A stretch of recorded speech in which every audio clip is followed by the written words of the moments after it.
نفى النادي الأهلي تلقي عروضا جادة من مارسيليا الفرنسي للمهاجم الشاب حمزة عبد الكريم. نفى الأهلي وجود أي تواصل بين سيد عبد الحفيظ ورامي ربيعة للحديث عن إمكانية عودة اللاعب للفريق. حذر مدرب شبيبة القبائل الجزائري إدارة ناديه من التفريط في زين الدين بالعيد، مؤكدا تمسكه الكامل بالمدافع بعد عرض الحصول على اللاعب على سبيل الإعارة. يرحب الوداد المغربي بعودة أشرف داري في يناير بشرط تحمل الأهلي الجزء الأكبر من راتبه وإتمام الصفقة مجانا. انتقد أحمد شوبير محمد الشناوي لإصراره على المشاركة مع الأهلي والمنتخب الوطني وهو مصاب، مؤكدا أنه لا يرى مبررا للمجازفة طالما هناك بديل جيد. تؤكد الصحافة الجزائرية أن أنصار نادي شبيبة القبائل متخوفون بشكل كبير من غياب تقنية الفار في دور المجموعات بدوري الأبطال. يرفض جوزيف زيمباور مدرب شبيبة القبائل الرحيل عن الفريق قبل مواجهة الأهلي رغم تلقيه عرضا جادا من أورلاندو الجنوب إفريقي، ويميل لتمديد تعاقده. يستغل المدير الفني للأهلي تورب عدم انضمام ياسر إبراهيم للمنتخب وتواجد بيكهام والعش وعودة ياسين مرعي للعمل مع اللاعبين بشكل تخصصي لمعالجة المشاكل الدفاعية. استبعد الطبيب الأهلي إلحاق حسين الشحات بمباراتي الفريق أمام الجيش الملكي المغربي وشبيبة القبائل، ويحاول تجهيز تريزيجيه لحاجة الجهاز الفني الشديدة لتواجده. شارك أشرف داري في ميران الأهلي الجماعي اليوم كمحاولات لتجهيز اللاعب بدنيا للمباريات القادمة. حصل أحمد سيد زيزو على راحة تامة في معسكر المنتخب ويبدأ برنامجا تأهيليا للتخلص من آلام الركبة بعد 48 ساعة. فقد منتخب سلوفينيا بشكل كبير فرص تأهله لكأس العالم القادم بعد الخسارة من منتخب كوسوفو. شارك أشرف بن شرقي في فوز المنتخب المغربي الكاسح على جيبوتي بسداسية مضيفة استعدادا لكأس العرب. يحاول وليد صلاح الدين مدير الكرة بالأهلي تقريب وجهات النظر بين الأهلي ووكيل أليو ديانغ ليقنعه بالتجديد والبقاء.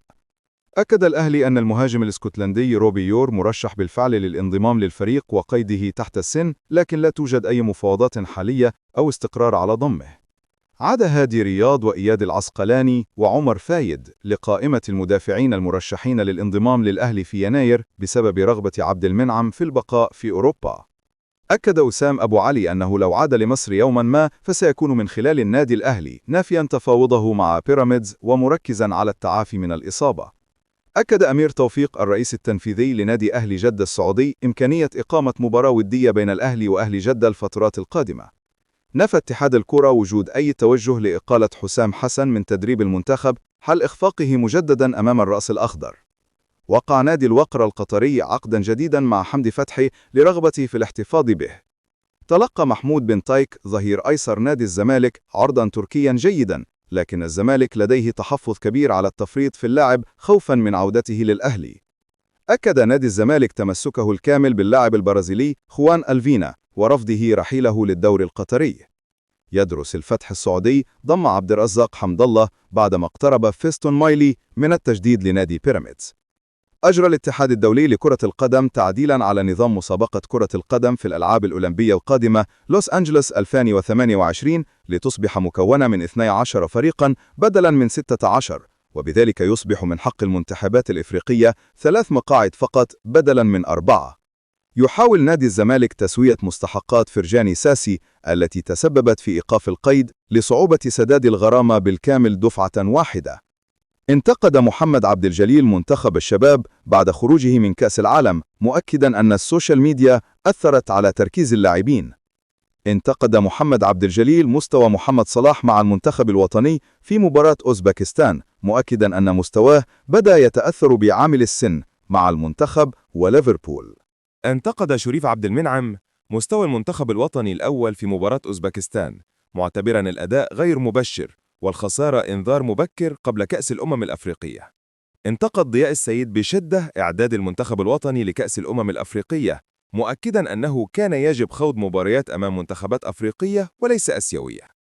انتقد ضياء السيد طريقة لعب حسام حسن أمام أوزبكستان، وصفا إياها بالعشوائية البحتة التي تسببت في مشاكل دفاعية كبيرة. تساءل ضياء السيد حول إعلان المنتخب غياب 11 عنصرا عن مباراة الرأس الأخضر، وهل يحاول الجهاز الفني إيجاد مبررات مبكرا تحسباً لأي نتيجة غير الفوز؟ أكد ضياء السيد أن حسام حسن يجب أن يغير فكره ويدفع بكل لاعب في مركزه الفترات القادمة، مطالباً باللاعب بمصطفى محمد رأس حربة صريح. أكد ضياء السيد أن لوم محمد صلاح بعد الخسارة أمام أوزبكستان ليس منطقياً، لأن طريقة اللعب لم تخدم أحداً وأثرت على أداء الجميع. هاجم أسامة حسن لاعب الزمالك السابق حسام حسن، مؤكداً أنه محظوظ بانشغال الجميع بوفاة محمد صبري بعد العك الكروي الذي قدمه المنتخب.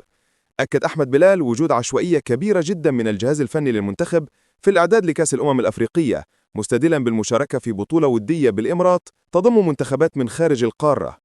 انتقد أحمد بلال استبعاد محمد صلاح من المباراة الوحيدة أمام منتخب أفريقي الرأس الأخضر، متسائلا عن سبب انضمامه للمعسكر. أكد أحمد بلال أن الجهاز الفني كان من المفترض أن يلعب بالفريق الكامل في مباراة الرأس الأخضر، لأن الخسارة ستسبب له المشاكل وهو بحاجة إلى ثقة الجماهير.